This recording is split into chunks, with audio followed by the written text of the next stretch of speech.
School teaches one lie very well. If you don't speak, you don't understand. So the loud are rewarded, and the intelligent learn to disappear. This isn't an accident, it's a filter. Silence makes people uncomfortable. Not because it's empty, but because it refuses to explain itself.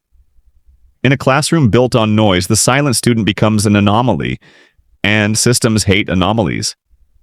From the first day of school, a rule is taught without being spoken. Those who speak are seen. Those who are seen are valued. So students learn to raise their hands even when unsure.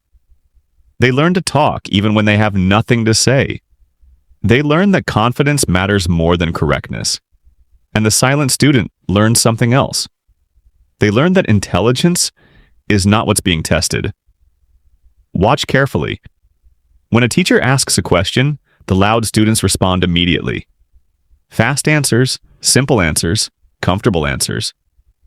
The quiet student pauses, not because they're lost, but because they're thinking beyond the question. They're asking, what does the teacher want? What answer is acceptable? What answer is dangerous?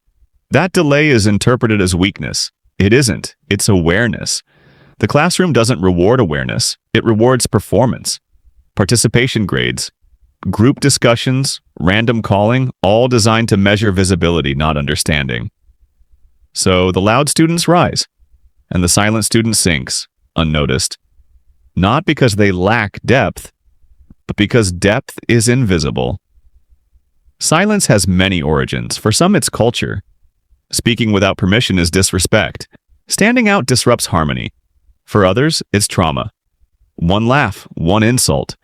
One teacher who said, "Think before you speak." They learned. Perfectly.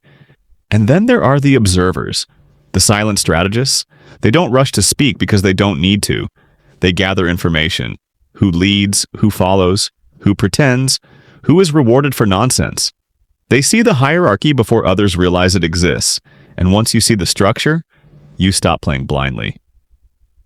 Here's the uncomfortable truth. School doesn't fail silent students by accident. It fails them by design. The system was built for extroversion, for speed, for compliance disguised as confidence. Deep thinkers slow the process, so they're discouraged. Not openly, subtly. Lower expectations. Less encouragement, less attention. Until invisibility feels normal.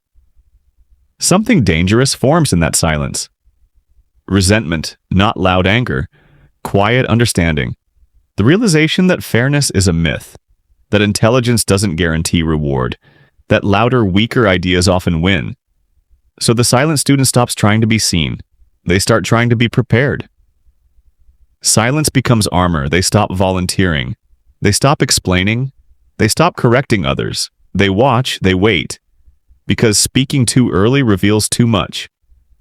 Time passes, school ends, and something interesting happens. The loud ones struggle without applause, without constant feedback, without an audience. But the silent ones? They're already comfortable in obscurity. They've been training there for years. In the real world, noise doesn't scale. Results do. Deadlines don't care about confidence. Problems don't respond to charisma. And suddenly the ones who listened, who observed, who prepared quietly, start outperforming. The silent student doesn't dominate conversations. They dominate outcomes. They speak when necessary. They act when it counts. And when they finally say something, people listen. Not because they're loud, but because they're rarely wrong. If you are silent, understand this. You are not behind, you are early. But only if you use silence intentionally. Observe everything, speak selectively, act decisively. Silence is not weakness, it's leverage. The world doesn't remember who talked the most. It remembers who moved the pieces, and the ones who move pieces are usually quiet. Conclusion: remember this. The loudest people are easy to predict. The silent ones are already planning.